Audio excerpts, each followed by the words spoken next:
Hello there guys, in this tutorial we're going to learn how to create a SAML based federation role. In order to do this, we should first sign into the AWS Management Console and open the IAM console. Now from the navigation pane of the console, we choose roles and then we click on the button Create Role. As soon as the page opens, we will see a list of the available roles and we click on Create Role to get a new role created.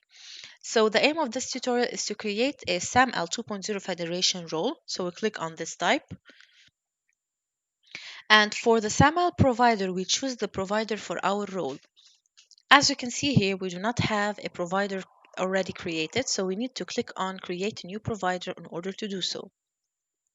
Now for the Allow Programmatic Access Only, you click on this if you want to create a role that can be assumed programmatically from the AWS API or AWS CLI.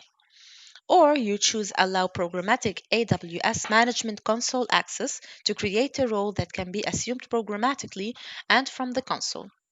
The roles that are created by both are similar, but the role that can also be assumed from the console includes a trust policy with a particular condition.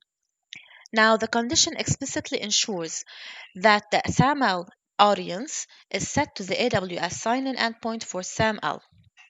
If you're creating a role for programmatic access, choose an attribute from the attribute list. Right over here, you need to choose an attribute if you are going to create a role for programmatic access. So if you click this one, you will need to select an attribute for it, for example, audience. And in the value box, type a value to include in the role.